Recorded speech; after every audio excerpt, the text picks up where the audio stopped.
Welcome to basics of physics. और आज हम यहाँ डिस्कस करेंगे कुछ बेसिक प्रॉपर्टी ऑफ वेक्टर्स के बारे में। ठीक है, तो चलिए देखते हैं बेसिक प्रॉपर्टीज़ क्या हैं वेक्टर्स की।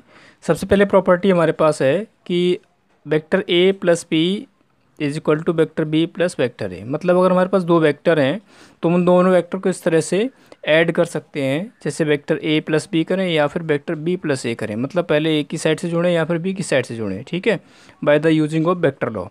तो उस प्रॉपर्टी को होते हैं हम लोग कम्यूटेटिव प्रॉपर्टी। ठीक है, तो सिंपल दोनों वेक्टर को हम ए की तरफ से ऐड कर सकते हैं या फिर बी की तरफ से ऐड कर सकते हैं, तो उस प्रॉपर्टी क्या बोलते हैं, कम्यूटेटिव प्रॉपर्टी। ठीक है, दूसरा है हमारे पास कि अगर हमारे पास तीन वेक्टर हैं ए बी सी, तो हम क्या कर सकते हैं, तीनों वेक्टर का एडिशन इस तरह से कर सकते हैं कि दो वेक्टर पहले ऐड कर लें, आफ्टर दैट सी को ऐड करें, है ना, या फिर दो लास्ट वाले दो वेक्टर ऐड कर लें, उसके बाद हम पहले वेक्टर को ऐड करें। तो इसको बोलते हैं एसोसिएटिव प्रॉपर्टी यानी एसोसिएटिव लॉ। तो तीन वेक्टर का एडिशन कैसे भी कर सकते हैं, पहले दो वेक्टर ऐड कर लें या फिर लास्ट के दो वेक्टर ऐड कर लें फिर पहला वेक्टर ऐड करें। ठीक है, इसको बोलते हैं एसोसिएटिव प्रॉपर्टी ऑफ वेक्टर। तीसरा है हमारे पास कि अगर मान लो सेम वेक्टर हमारे पास, जैसे ए वेक्टर और ए वेक्टर, उन दोनों का सब्सट्रैक्शन कर रहे हैं, तो डेफिनेटली जो रिजल्ट आएगा वो क्या आएगा, जीरो। लेकिन वो क्या आएगा, जीरो वेक्टर आएगा। ठीक है, अब वो अलग बात है कि यहाँ पे जो जीरो वेक्टर है, नल वेक्टर है, इसको नल वेक्टर भी कहते हैं, इसका मैग्नीट्यूड जीरो होता है लेकिन डायरेक्शन क्या स्पेसिफाइड नहीं होती है। तो जीरो वेक्टर और नल वेक्टर जिसका मैग्नीट्यूड क्या होता है, ज़ीरो होता है, वो डायरेक्शन जो है वो स्पेसिफाइड नहीं होती है। ठीक है ना। उसके बाद बात करते हैं फोर्थ प्रॉपर्टी की कि अगर मान लो हम ज़ीरो को ऐड करें किसी वेक्टर ए में, ठीक है ना, ज़ीरो को ऐड करें किसी वेक्टर ए में, ठीक है, तो रिजल्ट क्या आएगा, हमारा ए वेक्टर आएगा। अगर मैं ज़ीरो का मल्टीप्लाई करूं या फिर जीरो वेक्टर में किसी का मल्टीप्लाई करूं तो भी रिजल्ट क्या आएगा, ज़ीरो आएगा। या फिर किसी वेक्टर ए में किसी नंबर जीरो का मल्टीप्लाई करूंगा तो भी क्या आएगा, नल आएगा। मतलब ये सब जीरो या फिर नल आएगा। अगर जीरो किसी के साथ मल्टीप्लाई हो रहा है, चाहे वो न्यूमेरिकल फॉर्म में हो या फिर वेक्टर फॉर्म में, तो रिजल्ट क्या मिलेगा, ज़ीरो मिलेगा। ऐड हो रहा है तो रिजल्ट वही मिलेगा जो पुराना वाला है। ठीक है, तो जैसे हमने ए के साथ जीरो ऐड किया तो रिजल्ट हमें ए मिलेगा। अगर मैं जीरो वेक्टर या नल वेक्टर के साथ किसी का भी मल्टीप्लाई करूँ, ठीक है, तो रिजल्ट क्या मिलेगा, हमें नल वेक्टर जीरो वेक्टर मिलेगा। ओके, तो सिंपल ये भी समझ सकते हैं कि अगर किसी नंबर में हम जीरो को ऐड करते हैं कोई फ़र्क नहीं पड़ता, वही नंबर आता है, लेकिन अगर जीरो को मल्टीप्लाई करते हैं क्या आता है, जीरो आ जाता है। तो बिल्कुल उसी तरह से हम इसको समझ सकते हैं। बस यहाँ पे वेक्टर की फॉर्म में तो वेक्टर को लेके समझते हैं कि भैया अगर जीरो वेक्टर हम किसी में ऐड करेंगे तो रिजल्ट हमें वही पुराना वाला मिलेगा। जीरो का मल्टीप्लाई करेंगे या फिर जीरो वेक्टर में किसी का मल्टीप्लाई करेंगे तो रिजल्ट हमें जीरो ही मिलना है। ठीक है, अगर सब्ट्रैक्ट करने हो दो वेक्टर से, ए वेक्टर और बी वेक्टर सब्ट्रैक्ट करने हैं, ठीक है, तो हम क्या करेंगे, A vector minus B vector को ऐसे लिखते हैं, A vector plus minus of B vector. मतलब जो बी वेक्टर है उसकी डायरेक्शन रिवर्स करेंगे पहले, फिर उसको ऐड कर देंगे। तो तरीका क्या हुआ, सब्ट्रैक्शन का डायरेक्ट सब्ट्रैक्ट नहीं करते हैं, पहले रिवर्स करते हैं वेक्टर दूसरे वाले को, फिर उसको ऐड करते हैं। ठीक है, तो ये होता है हमारा ए माइनस बी वेक्टर। ओके, देखिए इसको ऐसे समझ सकते हैं, जैसे मान लो ये ए वेक्टर है और ये क्या है, बी वेक्टर है, तो इधर की डायरेक्शन ए की पॉजिटिव, इधर की डायरेक्शन बी की पॉजिटिव। जब हमको ए माइनस बी करना होगा तो हम बी की डायरेक्शन को रिवर्स करेंगे। ठीक है ना, तो ये हमारे पास बनेगा ए माइनस बी। कैसे, जैसे मान लो ये वेक्टर ए है और ये वेक्टर क्या है, बी है, इस तरह से हमने ले रखा है यहाँ पे। तो अगर मैं यहाँ पे इन दोनों का टोटल निकालूंगा तो ए प्लस बी, ठीक है, लेकिन अगर मुझे रिवर्स करना है तो मैं इसकी डायरेक्शन को रिवर्स कर दूँ तो ये हो जाएगा माइनस का बी वेक्टर ऊपर की तरफ। अब यहाँ पर रिजल्ट निकालेंगे तो दिस एंड दिस, तो हमने क्या किया, दिस प्लस दिस किया ना, हेड टेल वाला जो हमारे पास टेल टू हेड वाला रूल है, टेल हेड, ठीक है ना, यानी कि डायरेक्ट पाथ वाला जो रूल है।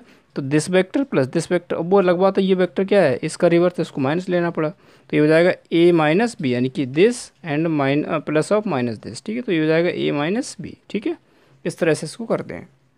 देखते हैं, अगर मान लो हमारे पास ए वेक्टर इधर रखा, बी वेक्टर इधर रखा और उसके बीच का रिजल्टेंट मान लो से जा रहा है, ठीक है, और रिजल्टेंट क्या कर रहा है, ए के साथ तीर एंगल बना रहा है, तो हम क्या कर सकते हैं, जो बी वेक्टर है ना ओरिजिन से जाता हुआ, उस बी वेक्टर को इधर पैरेलली ले सकते हैं। ठीक है ना, इधर, तो अब हमारे पास ये बन गया और ये बन गया, यानी कि हमको आर अगर निकालना है तो हम कह सकते हैं कि ये this vector and plus this vector, ठीक है ना, ये टेल टू हेड और टेल टू हेड, तो हो जाएगा दिस प्लस दिस, तो आर इक्वल टू हो जाएगा ए प्लस बी।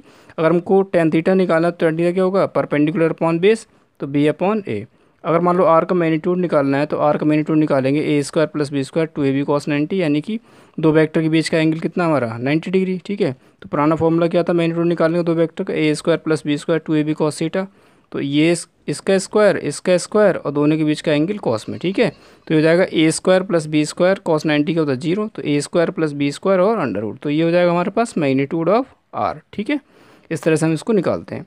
अब बात करते हैं रिजोल्यूशन ऑफ वेक्टर्स की। तो देखिए वेक्टर को रिजोल्यूशन कैसे करते हैं, जैसे मान लो ये ओरिजिन है और यहाँ से यहाँ तक एक वेक्टर हमारे पास ए वेक्टर, ठीक है, ओके, और अब हम क्या कर रहे हैं, इस ए वेक्टर को ए और बी में रिजॉल्व कर रहे हैं। कैसे, ए वेक्टर हमारे पास, बी वेक्टर, जिनमें हमने कुछ टर्म्स का मल्टीप्लाई करके उनको लैम्डा ए और म्यू बी में कन्वर्ट कर दिया, ठीक है। और मान लो ओ पी यानी कि वेक्टर ए की बात करेंगे तो हमारे पास पाथ क्या है, O Q plus P Q, यानी दिस प्लस दिस। तो हम कह सकते हैं कि lambda A plus mu B is equal to O P. तो हम कह सकते हैं vector A is equal to lambda A plus mu B, ठीक है ना। इस तरह से इसको बोल सकते हैं। वेक्टर ए की वैल्यू क्या क्या आ गई हमारे पास, O P is equal to O Q plus P Q, जो कि हमारे पास लैम्डा ए और म्यू बी की फॉर्म में। तो वेक्टर ए जो वो रिजॉल्व हो गया है ए और बी में respectively in terms of lambda and mu B, ठीक है। तो किसी भी वेक्टर को हम किसी प्लेन में क्या कर सकते हैं, रिजॉल्व कर सकते हैं, बशर्ते वो दोनों क्या हो, तीनों क्या हो, उसी प्लेन में लाई कर रहे हो, ठीक है। सो we can say that vector A has been resolved into two component vectors lambda A and mu B along A and B, ठीक है, जो कि A और B के along थे respectively. All these vector lines same plane, वो तीनों vector क्या उसी प्लेन में, ठीक है। तो इस तरह से हम उसको रिजॉल्व कर सकते हैं। अब आगे बात करते हैं कि हमारे पास तीन एक्सिस होती हैं, X Y Z, X axis, Y axis and Z axis. देखिए ये जो एस एक्सिस की तरफ हम यहाँ पे जो आई के ऊपर कैप लगा के दिखा रहे हैं, वाई एक्सिस की तरफ जे के ऊपर कैप लगा के दिखा रहे हैं, और जेड के ऊपर क्या, के ऊपर कैप लगा के दिखा रहे हैं। तो ये जो होते हैं इनके, ये यूनिट्स वेक्टर होते हैं, जैसे आई जे के, आई कैप जे कैप के कैप।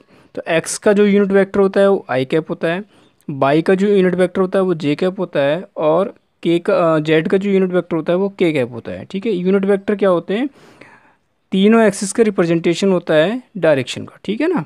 ओके तो आई कैप जे कैप के कैप यूनिट वेक्टर्स किसके हैं, एक्स वाई और जेड के, ठीक है। तो हम क्या करेंगे, इन वेक्टर की हेल्प से कंपोनेंट्स को रिजॉल्व करेंगे, वेक्टर को रिजॉल्व करेंगे the terms of components of coordinates, ठीक है। कैसे वो देखते हैं। देखिए मान लो हमारे पास दो एक्सिस हैं, एक्स एक्सिस वाई एक्सिस, ये ओरिजिन है, और ये कोई वेक्टर है ए जो जा रहा है प्लेन में, ठीक है। अगर मुझे ए वेक्टर को एक्स और वाई कंपोनेंट में रिजॉल्व करना है तो मैं कैसे रिजॉल्व करूँगा, इसका कंपोनेंट एक्स की तरफ और इसका कंपोनेंट वाई की तरफ, ठीक है। यानी कि वेक्टर ए का कंपोनेंट एक्स की तरफ और वेक्टर ए का कंपोनेंट वाई की तरफ, ठीक है। तो ए का कंपोनेंट एक्स की तरफ क्या हो जाएगा, ए एक्स वैक्टर, और ए का कंपोनेंट वाई की तरफ क्या हो जाएगा, ए वाई वैक्टर। तो ए एक्स वैक्टर को मैं किस तरह से लिखूंगा, यानी कि ये मैग्नीट्यूड और इधर की डायरेक्शन, ए वाई को लिखूंगा ये वाला मैग्नीट्यूड और इधर की डायरेक्शन, ठीक है। तो ए एक्स वैक्टर कितना हो जाएगा, A X into I cap, और ए वाई वैक्टर क्या हो जाएगा, A Y into J cap. A X क्या है, magnitude of this, and I cap क्या है, direction of this. A Y क्या है, magnitude of this and direction of this, by ये जे कैप हो जाएगा। तो ए एक्स वैक्टर कितना हो गया, magnitude and direction, A Y कितना हो गया, मैग्नीट्यूड एंड डायरेक्शन। तो A X is equal to A X I cap, A Y is equal to A Y J cap, ठीक है। अच्छा अब ए को रिप्रेजेंट करेंगे तो ए इज इक्वल टू क्या हो जाएगा, A X vector plus A Y vector, जो कि A X I cap and A Y J cap की फॉर्म में है। मैग्नीट्यूड निकालेंगे तो क्या करेंगे, ए एक्स आई कैप का square plus A Y J cap का स्क्वायर। देखिए कभी भी अगर आपको इसका मैग्नीट्यूड निकालना है तो this square and this square, ठीक है ना। आप इसको पाइथागोरस से भी कर सकते हो कि this vector also represented by this ना, तो this square equal to this square, उससे भी कर सकते हैं, ठीक है। तो यहाँ पे क्या हो जाएगा, A is equal to A X I cap का square plus A Y J cap का स्क्वायर। अच्छा आई कैप का स्क्वायर और जे कैप का स्क्वायर, देखिए क्या होता है, आई कैप का मैग्नीट्यूड अगर निकालेंगे तो मतलब क्या है, यूनिट वेक्टर है, तो यूनिट यानी कि मैग्नीट्यूड क्या है इसका 1 है, तो इसका मैग्नीट्यूड क्या हो गया 1 होगा। जे कैप क्या है, एक यूनिट वेक्टर वाई है, इसका मैग्नीट्यूड 1 होगा। के क्या होगा, यूनिट वेक्टर ऑफ जेड है, इसका मैग्नीट्यूड क्या होगा 1 होगा। तो स्क्वायर का मैग्नीट्यूड क्या होगा 1 होगा। तो यहाँ पे ए एक्स आई कैप का स्क्वायर करेंगे तो A X square into I square, A Y J का स्क्वायर करेंगे तो A Y square into J square, तो वो सारे क्या रहेगा, 1 हो गए, आई और जे का स्क्वायर है ना। तो यहाँ बचा A square plus Y square, तो ए इज इक्वल टू क्या हो गया, under root A square plus Y square, ठीक है। आगे देखते हैं, we can resolve A into X Y Z, मतलब हम वेक्टर ए को रिजॉल्व कर सकते हैं एक्स वाई जेड तीनों कंपोनेंट में भी, ठीक है। इस तरह से रिजॉल्व कर सकते हैं, मान लो ये एक्स एक्सिस है, ये वाई एक्सिस है और ये जेड एक्सिस है। ये ओरिजिन से लेके यहाँ तक का ए एक्स है, ओरिजिन से लेके यहाँ तक का वाई ए वाई है, और यहाँ से यहाँ तक का ए जेड है। तो अगर कोई पॉइंट मान लो 3D में लाई कर रहा है, 3 डायमेंशन में, और वहाँ पे हमें A X A Y A Z लेने होंगे, तो हम कैसे कंसीडर करेंगे, vector A is equal to from the origin to point, है ना, वो जिस पॉइंट की बात कर रहे हैं हम लोग, जैसे मान लो यहाँ पे कोई पॉइंट लिया हमने, और यहाँ पे जो पॉइंट लिया है वो पॉइंट क्या कर रहा है, तीनों कोऑर्डिनेट कवर कर रहा है, एक्स वाई जेड। तो हम क्या करेंगे, ए वेक्टर जो दिखाएंगे वो कैसे दिखाएंगे, ए X I plus A Y J plus A Z के, यानी तीनों कोऑर्डिनेट हमको वहाँ दिखाने पड़ेंगे, ठीक है। तो ए वेक्टर को हम ऐसे ले सकते हैं 2 आई कैप 3 जे कैप 4 के कैप, मान लो यहाँ के पॉइंट हैं 2 3 4, ठीक है ना, और हमको एक वेक्टर रिप्रेजेंटेशन दिखाना है, तो हम क्या करेंगे, 2 आई कैप 3 जे कैप 4 के कैप, यानी 3D में लाई कर रहा है पॉइंट, ये स्पेस में लाई कर रहा है, ठीक है। तो स्पेस में हम लोग 3D मानते हैं, है ना, प्लेन में 2D मानते हैं। तो यहाँ पे हम क्या करेंगे, वेक्टर रिप्रेजेंटेशन के लिए इनके एक्सिस कोऑर्डिनेट जो हैं उनको हम यूनिट वेक्टर के टर्म में रिप्रेजेंट करेंगे, ठीक है। अब बात करते हैं मैग्नीट्यूड की, मैग्नीट्यूड कैसे निकालना है। तो देखिए ए का मैग्नीट्यूड निकालने के लिए मॉड करना पड़ेगा, मैग्नीट्यूड निकालना पड़ेगा। तो और A mod vector is equal to A I cap यानी पूरे का स्क्वायर, इसका पूरे का स्क्वायर, इसका पूरे का स्क्वायर, तो ये हो जाएगा 4 3 9 एंड 16 यानी √29। तो ए का जो मैग्नीट्यूड है वो कितना है, √29 है। तो मेरा मतलब समझाने का इतना था कि किसी वेक्टर को हम अगर मान लो 2D में रिजॉल्व कर रहे हैं या फिर 3D में रिजॉल्व कर रहे हैं तो उसका मैग्नीट्यूड कैसे निकालते हैं, ठीक है ना, उसका मीनिंग क्या होता है, ठीक है, और उसको वेक्टर फॉर्म में कैसे लिखते हैं, ये हमको समझ आना चाहिए।